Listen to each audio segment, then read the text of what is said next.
watching Daisy with Adam, I mean, she's got such an incredible ability to play strength and vulnerability at the same time. All the things that are sort of, frankly, less interesting to talk about than to watch. But she's just got this incredible range where it's like she's tough, she's terrified, she's got a kind of irony, but she's really earnest. I mean, it's this crazy dichotomy that's just resonant and alive, and it takes an incredibly skilled and open actor to do these things, and certainly Daisy and Adam both bring this electricity to it that makes it frankly thrilling to work with them and be on set.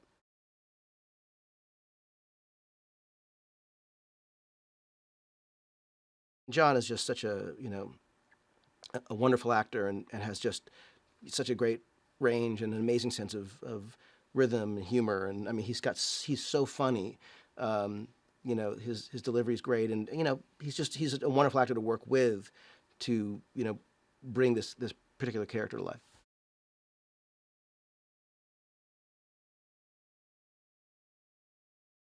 Their dynamic in life kind of mirrors their dynamic as these characters. I mean, you can't find two people who have more of a sort of wonderful love and respect for each other than Daisy and John.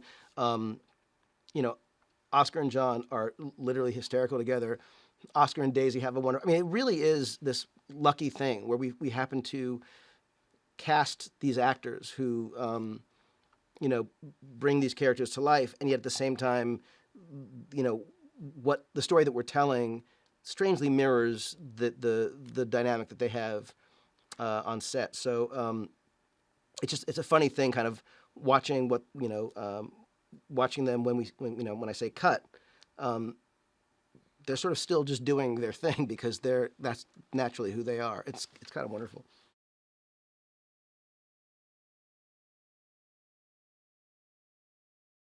For me, getting to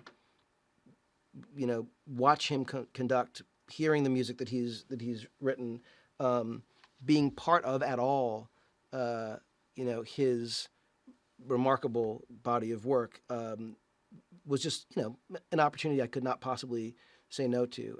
And I think when you hear the new cues that he has written for the movie, some of them are just so moving and beautiful. Some are just wonderful and they're kind of evil and sort of bombast. Some are just crazy, powerful in their energy and tension. And he's just like no other composer. So I can't obviously say enough about the man or his work. And it goes without saying he's taken everything that we've done and elevated it to be so much more and so much better. But I'm just in awe of the guy.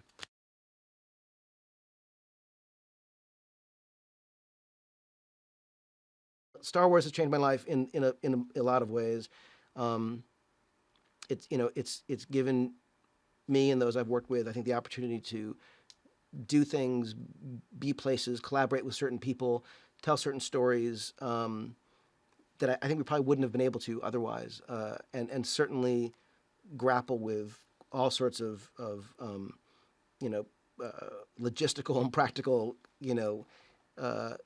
and sometimes fascinating, issues and challenges. But at the end of the day, the thing that makes Star Wars work is its sense of humanity, its sense of adventure, its sense of heart, and the idea, the spirit of the most average among us can be the most extraordinary person, and affect the the outcome of and help defeat the most terrifying evil. And that's sort of an undeniable thing.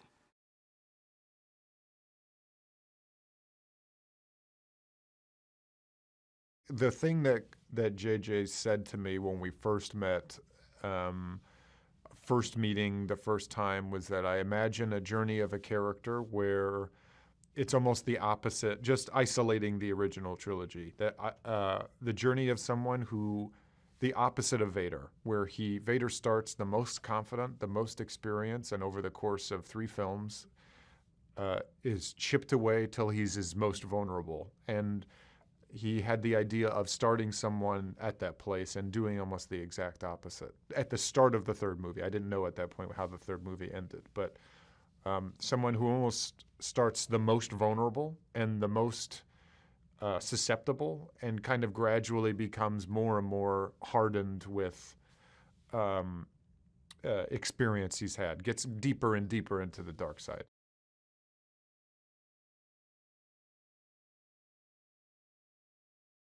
You find him at his most comfortable, like with the Knights of Ren. Before all those movies start, that's all he did was, be a grunt guy. So in a way, that's where he's most at home. It's diplomacy that he's always has trouble with. It's not having an emotional response and having a physical one is his problem. But in a way, what JJ and I had talked about, and what him and Chris wrote, is you almost find him the most himself.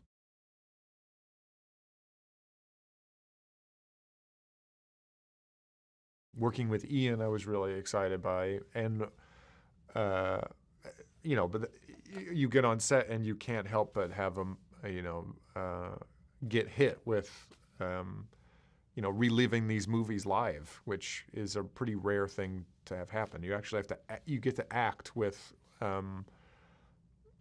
almost a memory, which was really exciting.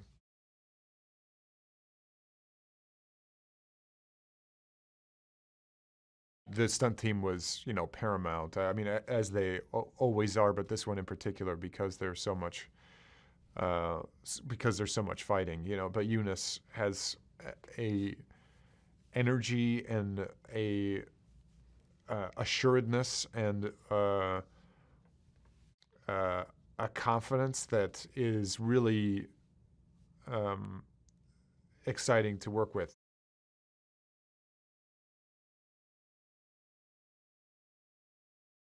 There's lots of reasons why those movies have such longevity or touch so many different people from different cultures. Is its specificity with a story, but at the same time is so relatable. Being able to tell a very specific world, but make it applicable to such a large culture, and not sacrificing character for spectacle, even though spectacle is a huge part of that world.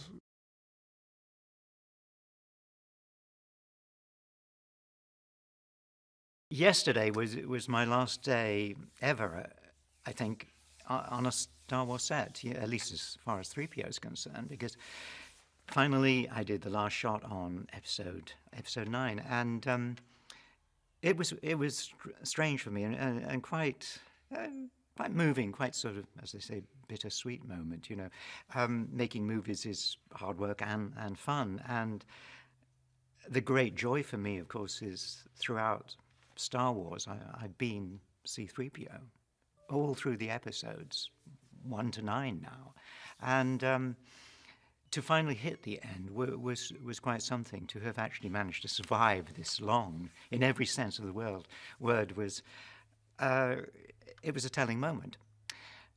I've been in Star Wars since day one, out in Tunisia in 1976, and that memory stays with me very strongly.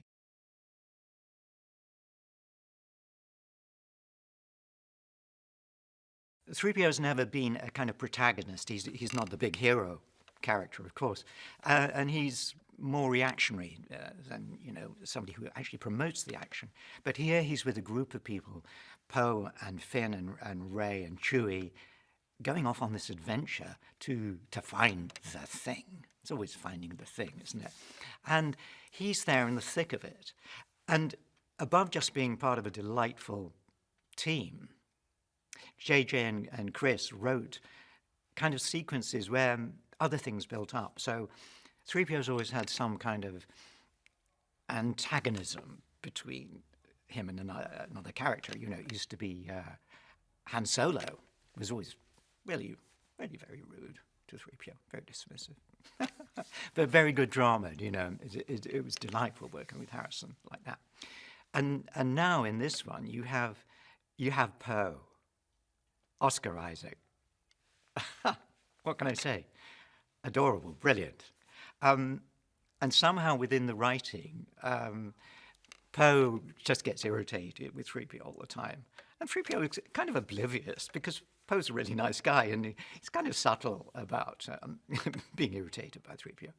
And the way Oscar plays it is just so wonderfully subtle and real. I'm like, does he have to come? You know, that's so cruel. And in rehearsal, Oscar and I just used to laugh at these delicious lines, these encounters between the two characters.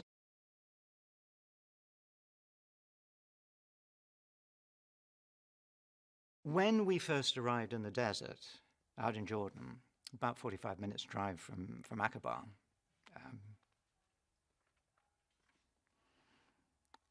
you left the main road and suddenly you were out going towards distant hills, mountains, craggy rock faces. And it was an extraordinary moment because it wasn't the first desert I'd been in. The first desert was in Tunisia, sand dunes and all that. This was the desert in Jordan that Ralph McQuarrie must have had in mind when he painted that original picture of 3PO. These strange, craggy shapes with a kind of miasma of sand below them, so the whole thing kind of melted into one. It was heart-turning. And every day we would drive into the desert, and every day we'd see a new rock formation that exactly pictured what Ralph had thought about. So in a way, it was like 3PO coming home.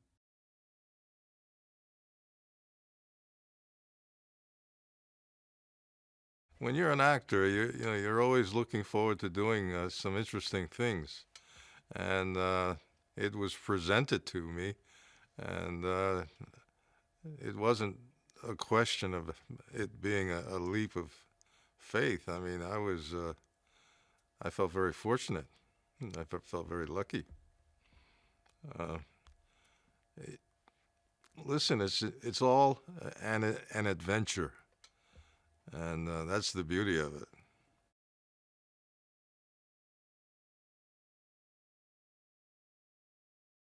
He is an absolute incredible human being.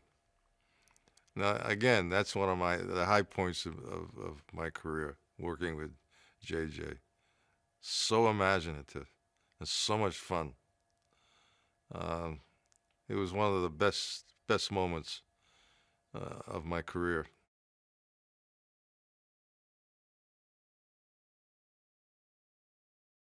I enjoy working with Daisy. I mean, she's a wonderful, extraordinary performer. In fact, I told her that I would love to see her play Joan of Arc. I think she would be fantastic. She has a lot of depth. There's a lot of presence. She's a very strong presence.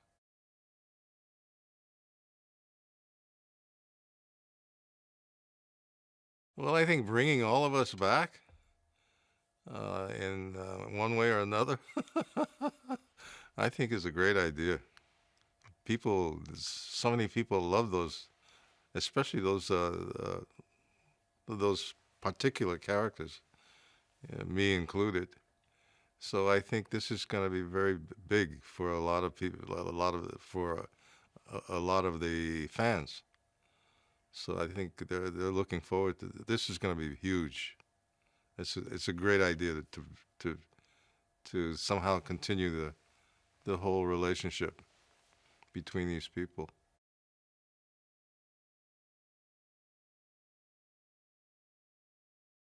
He is a Star Wars fan. His knowledge is so huge, and then because he made Episode 7, his knowledge of that is so huge. The linking of it all together, I think, is amazing. And with Chris, who is like nerd, like I saw him with 10 versions of, what was the book? It was some canonized universe, something or other that I'd never seen before, and he had 10 versions of it. So his knowledge of that side is so huge. The combination, I think, is great. So Chris has these ideas, and then JJ sort of gets, I feel like JJ gets it to the thing of us all understanding it. Because obviously JJ created it, so his dialogue really is what I understand. So I think it's a very worthy ending. I hope obviously other people do, but the feeling on set is one of joy, and I think everybody here feels really good about what we're doing, and I think that will go onto the screen.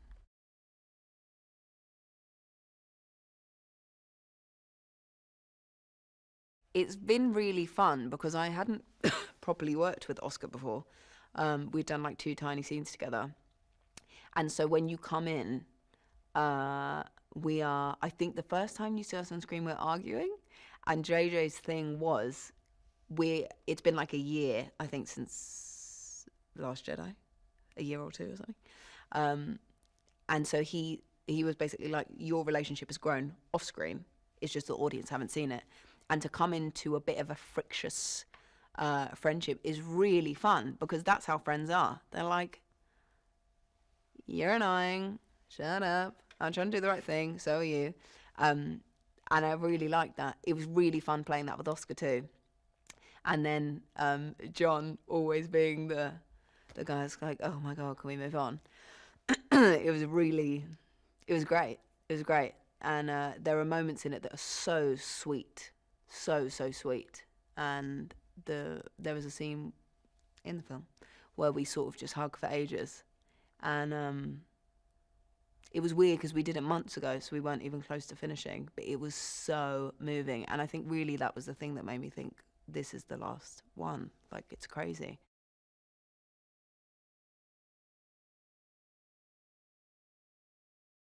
It was so sweet because I felt a real, his vibe is really nice. And then it was really sweet because we got out of the speeder and he was showing me pictures of his granddaughter, and he said I reminded her of him. I reminded him of her.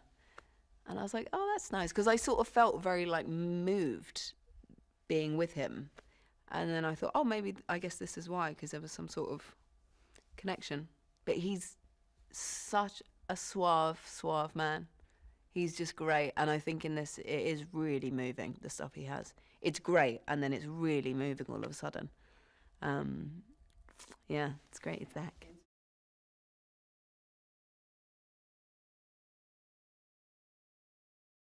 In terms of the acting stuff, I always knew that I would have a great time working with him, but the fight was a bit scary. But then once we got into it, it was pretty cool because I think we'd done a couple things together. We had done scenes together, but the fight, because it took so long, it's not often that you shoot something for 6 days. It was great in terms of communication, because I'd be like, oh, if you could just move a bit that way, and he'd be like, oh, if we could just start. It was really nice to be able to have that relationship, because you suddenly think, oh, it's more like a choreographed dance thing. And it felt like it really paid off, because I think we both really knew what we were doing and how we were feeling, and it was great. And then we picked up a scene yesterday that we had done his version of, and working with him is great.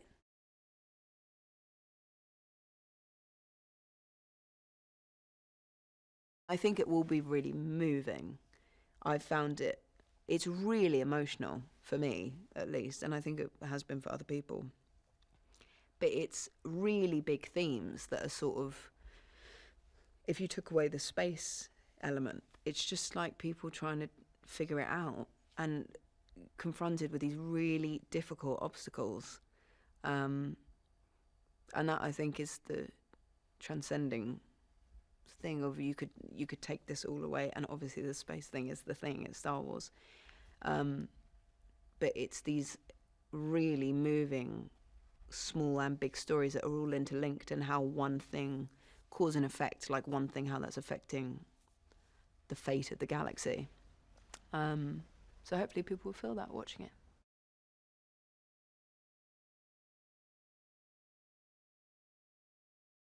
I think reading the script for the first time, I was just thrilled. I think what they've managed to do at all stages is keep it surprising without feeling forced. You know, I think that's a really hard balance to strike, and I think that JJ and Chris really did a fantastic job about just keeping the surprises coming, but it all feeling part of the universe. You know, so I was thrilled when I read it, and yeah, proper page turner.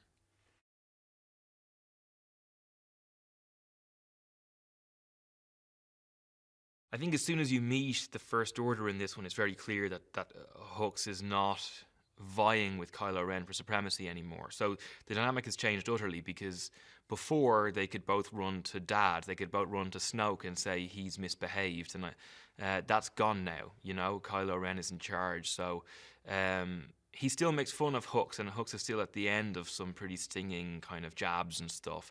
But I think Kylo Ren is just not concerned with him anymore. You know, he's kept him there because it's easier than losing him. But I think he's suffering silently, I think.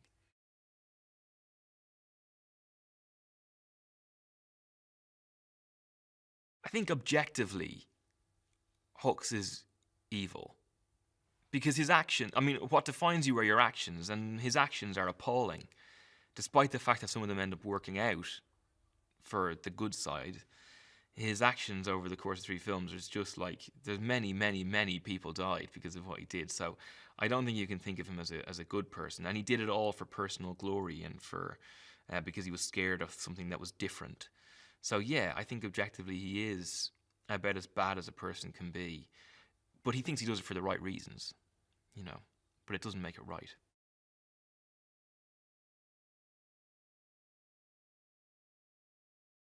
With this one, it wraps it up in a nice red bow tie, and then you look back at the first film, The Force Awakens, you realise that everything has led to this moment.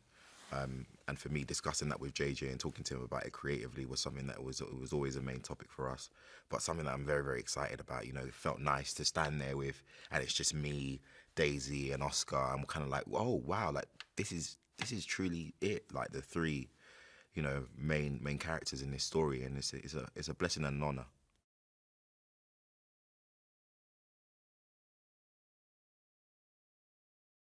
I definitely wanted Finn to eventually find his place, to have a team that he's fighting for, that he's rooting for. I wanted Finn to show blatant strength and not to have his strength always questioned when he's stood opposite any other character, which is something that JJ pushed as well. And for just to show him in a light that shows growth and more of an understanding of his world, of the people in it, of his past, emotionally at a better place than he was during The Force Awakens.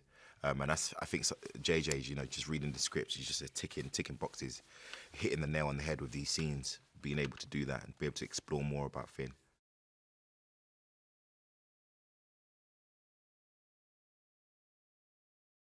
I think Finn's got his own thing, you know. I actually was looking at the costume. The gollets is something I haven't seen that before. Much more of a waistcoat situation. I know Han has his. Finn's one is kind of slightly better because obviously time's gone by, new style. He's actually doing color coordination, which is something quite interesting, with the blue pants, blue and brown pants, and the brown waistcoat. I think I think it's dope. He's got new hair, you know, twists up the top, line up. Finn, you know, Finn went to the Resistance beauty camp, got a few, got a few clothes and a nice haircut. I like that, you know. In the stress of war, why not look good fighting?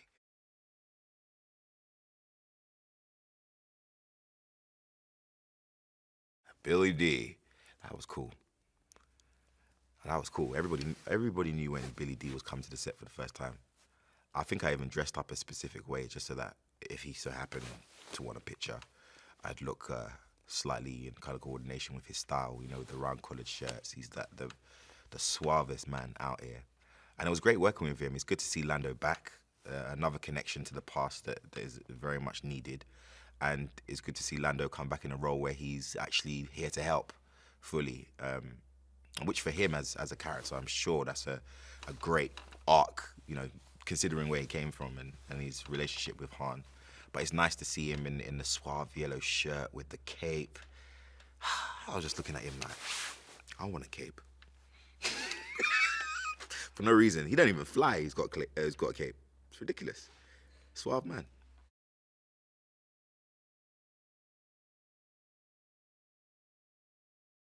It's inspirational. It's nice. It's nice to see that people love a character that you've helped create, and it's nice to see people being given a chance to express themselves. But one thing I'm way more impressed by is when I see the girls as Finn. I love it. I love it when I see their version. And I actually post a few of them on my social media, because it's nice to also know that we're not doing the codes anymore. That Finn appeals to everyone because of his story, which everyone kind of has to face. Is a coming of age for a man or a woman. It's a stage of growth and a realization. Who do you want to be and what team do you want to fight for? And I think that seeing people dressed like Finn and Finn's image, it obviously means that he means something positive to them. His story means something positive to them. And it means something to me, and that makes me feel happy, man. Keep on rocking it.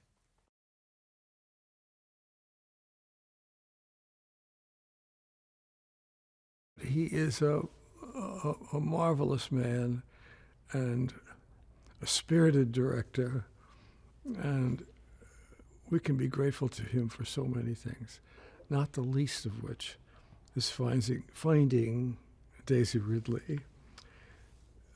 Quite seriously, the cast for number 7 has been and is fabulous. The people that he's brought to it, and the spirit of renewal that he brought to the Star Wars saga.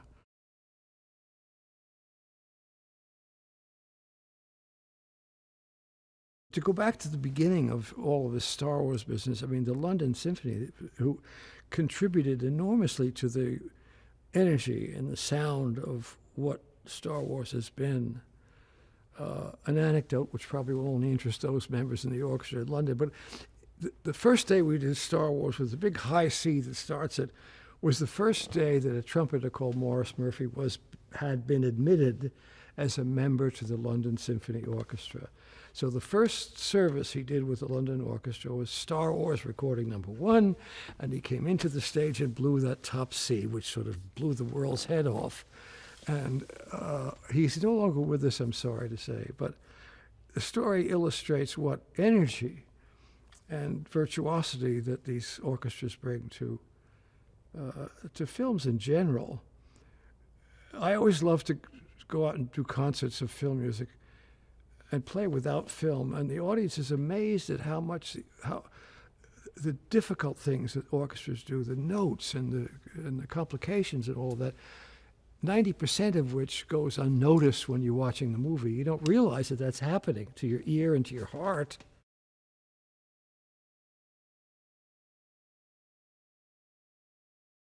With Ray's theme, I can treat it in the orchestra so that it's in a more grown-up way, which we tried to do. So you will hear it, but it's not quite as simply presented and quite as immediately accessible as you hear it now in more complex kind of settings. Something for people to notice or not notice, I don't know, but a lot of fun.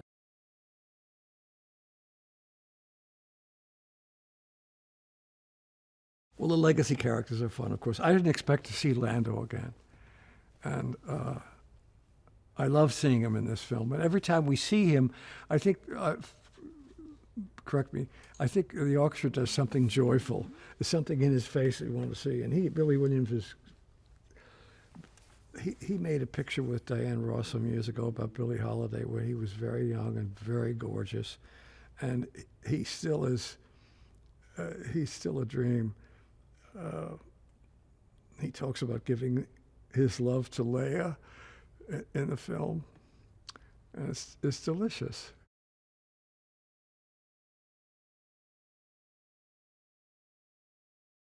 This is a unique opportunity, and it's never happened in the theater and film, wherever, where a composer can keep working on the same corporal, however to think of it, body of work, and continue to add to it.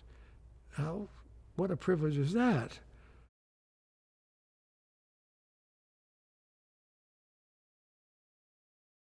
Well, I think to me, Chew has always resembled this epitome of loyalty and friendship, and coming with flaws, as of course. But he's when it comes down to it, he's a very stable, very trustworthy companion who you would want on a trip in a galaxy far, far away.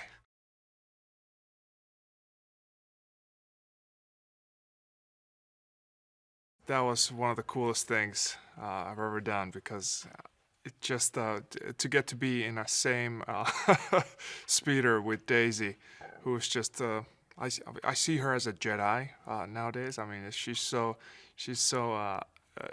lives the character when we're filming, that I have so much respect for her work, and I think we've become good friends during these films, and just that experience for both of us were very, very easy to endure, because we had so much fun.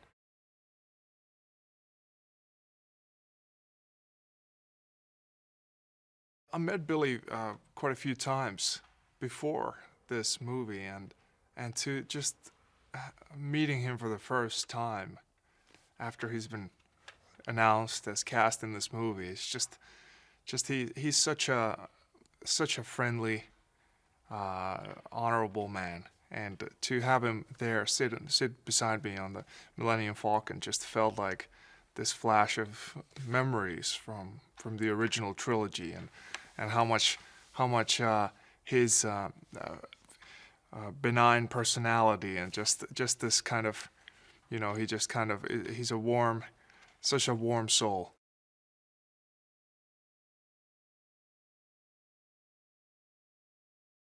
We're at a place where things are dire, as they always are, and specifically with Rose, she's in a position where in the last film you saw her as this sort of mechanic that was in every woman, and now she's sort of worked her way up in the resistance, so she's in a more of a leadership position.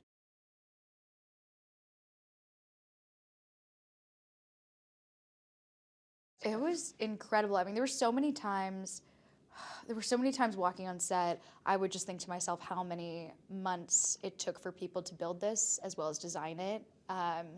And that was definitely one of those moments. And there were so many scenes with so many resistance members, and it was just overwhelming. It really felt like you were there. So it was really, really cool.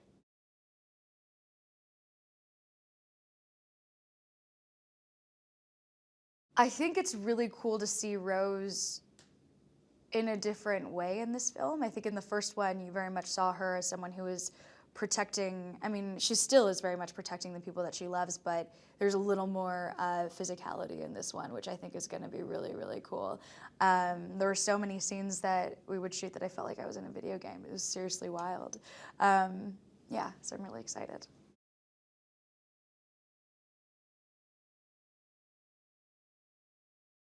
With Daisy, John, and Oscar, you know, they've been together in this crew, this tribe, for years now, and they have a really sweet, fun, rowdy chemistry together, and it's nice to be around. They're rowdy, and they're singing songs, and they're telling jokes, and being physical with each other. It's good. You know, they, in a way, have grown up together through this experience, this adventure.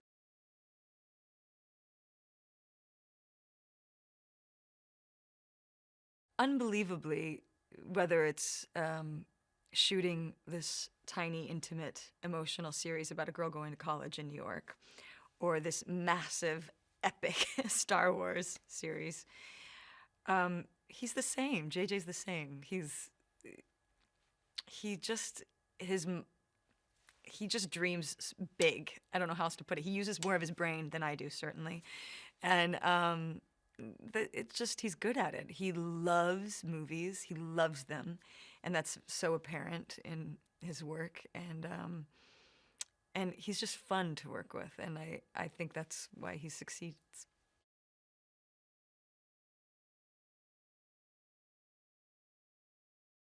My scenes, I got to really work with a lot of the real actors, which was so helpful. And amazingly, Star Wars has these big, beautiful sets. You're not imagining that much of it because they've built these insanely massive, incredible sets. So you're actually in them, and you do feel like you're in Star Wars. You're like, I am in the galaxy right now.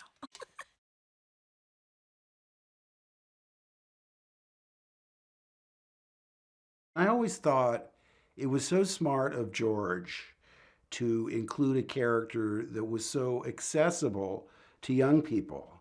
You know, they might be inhibited by royalty. You know, they like the princess, but they can't relate.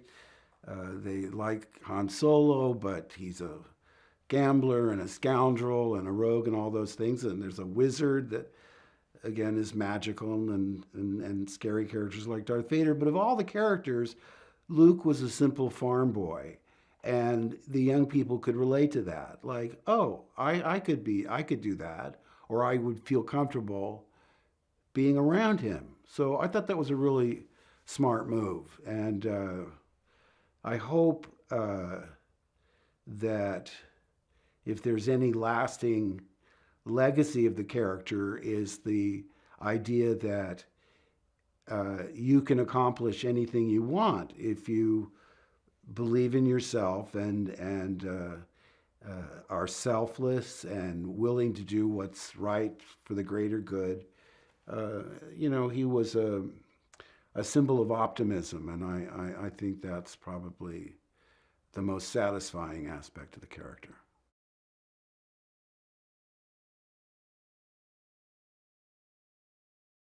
Well, I'm so glad Billy Dee is in the final installment because he deserves it. I thought anybody that's still around, no matter how prominent or obscure, should come back. I would love that, but especially Billy Dee, because we were unknowns when we were cast, and when they cast Billy Dee in Empire, he was like a big movie star. You know, we went, wow, you know, Lady Sings the Blues, and I won't go through his whole resume, but, you know, he's just the smoothest, you know, he's almost like an old school 1930s matinee idol.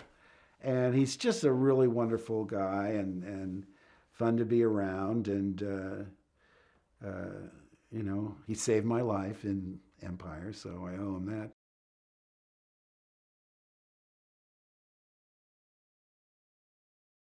Well, the theme of redemption is important, not just in Star Wars, but in life. I mean, no one's perfect. Jedis make mistakes, you know. I think that the Jedis aren't gods. They're people that are devoted to a higher power and doing what's right and what's good.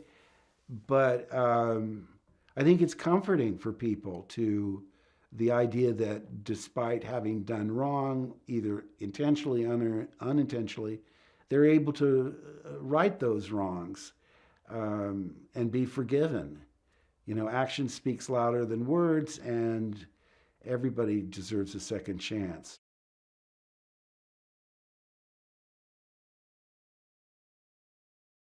Luke, obviously, then, you know, as you come into this new generation of characters, Luke's story has been told. It's their story, and he, like Jiminy Cricket or like Obi-Wan, is there to sort of guide and offer advice from his experience. And I'm sure, yes, absolutely, recognize that element of danger for Rey, and of course feeling guilt-ridden over his relationship with his nephew. So that's got to haunt him as well.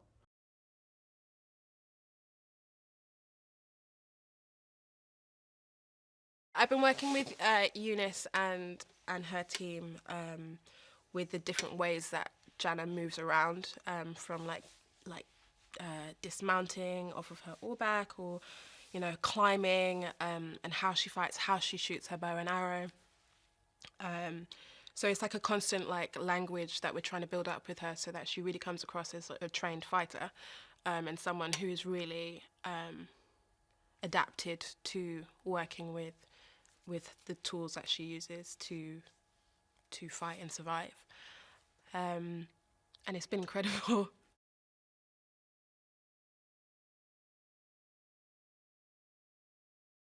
Jannah has the coolest bow and arrow I have ever seen. It's two-handed, so she can swing it from one side to another. She's like made arrows out of like old piping and stuff like that. Like everything she has is like really like made from her environment and what she can make the best out of. She's so resourceful. Like even her shoes are old stormtrooper boots that she's like cut down to size to like make into something that she can travel better in. So the bow and arrow, it's like both deadly and awesome looking. It's really cool. I love it.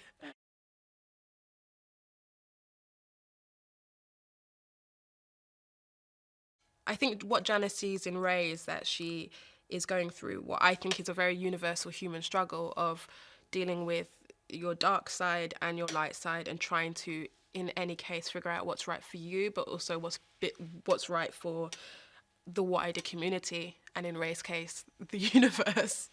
And Janice sees that and wants to do anything to support that, because ultimately that struggle of finding yourself through the darkness is what makes you stronger on the other side. And she sees that in Rey. I think she sees that in Finn as well, and everyone else. Like, they're all helping each other just kind of push through and really tackle what is quite a formidable force.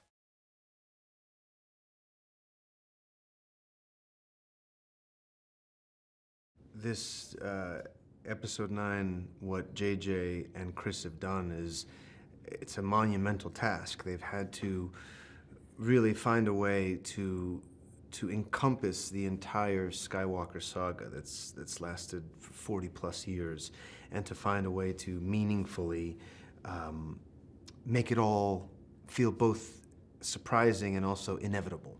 And I think that's exactly what they've done. I think once you get to the end, I know when I first read the script and I got to the end, I was so overcome with emotion because it had a finality to it, which it's just hard to imagine that Star Wars could ever have that, because I think one of the most amazing things about the Star Wars universe, and really what George Lucas did from the very get-go, is he made it feel like there was always so much story happening outside of the one you were watching. Every prop, every character felt like it had its own long history, and we were just getting to see a glimpse. By starting with episode 4 originally, already you're starting in media res, you're starting in the middle of the story, and so people could just pour their imagination into, well, what was happening before? Who is this person? Where did this person come from? And I think the mystery of that is also what created such a phenomenon. And so to take all of that and to capture that spirit and bring it to a conclusion has been such an amazing task, and I think they've done an incredible job.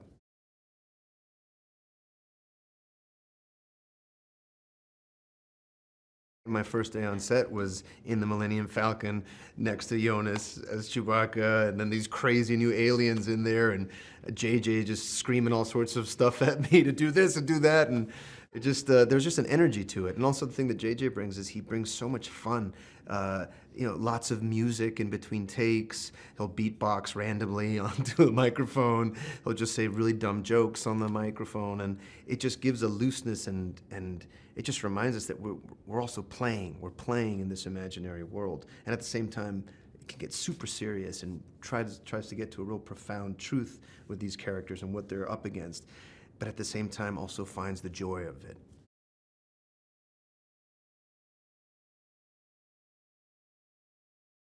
What's been great about Daisy's Rey has been seeing the growth throughout these 3 films. I think when we first met her in The Force Awakens, she was just this incredible raw potential. Already had so much power within her, but she just had no way of harnessing it, had to discover that she even had that, and to witness that awakening. And then seeing that really challenged in the second film, and not understanding who she was, and really desperately searching for these questions. And now we get to see the culmination of all of that pain and confusion and power channeled into just this ferocious and incredible character, and her performance in it is astounding.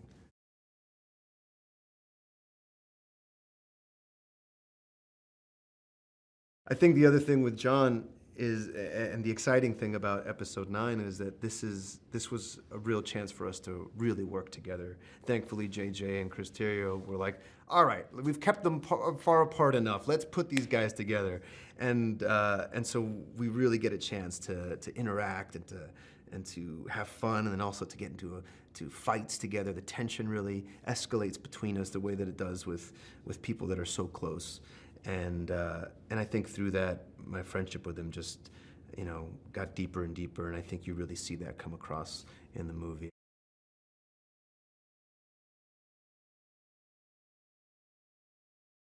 I was surprised by the passion of the fans and how that never seems to waver. That, you come to things like Celebration or D23 or Comic-Con and just how much it means to people over the years, and how that is also passed on to their kids, and just the lineage and the history of the whole thing. And I'm also surprised that to feel like I am a real part of that lineage and that history as well, and that it's not just these 3 movies, but that it has been this long, beautiful arc over these last 40 plus years.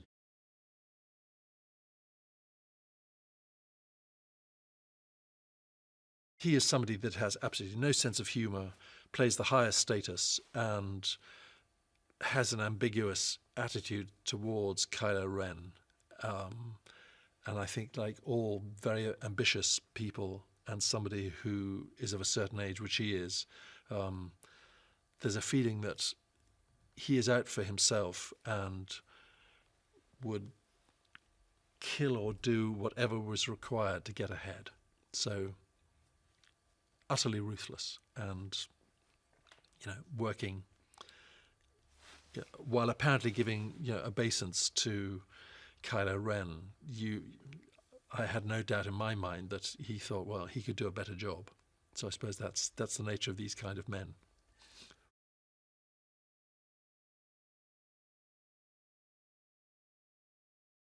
Pride, General Pride regards Hux as a lower form of amoeba, really. Just barely worth bothering with. So I think the sooner he can supersede him, the better. So, because Donald's such a good guy, it was extremely enjoyable to pull status on him, especially as he'd been in the films before I ever had. So I was like, new bug on the first day at school. And he was, yeah, we've done all this. And I said, the dialogue, how do you learn this dialogue? With some of it's like techno speak. And he said, oh, don't worry about that. So he was very welcoming and encouraging.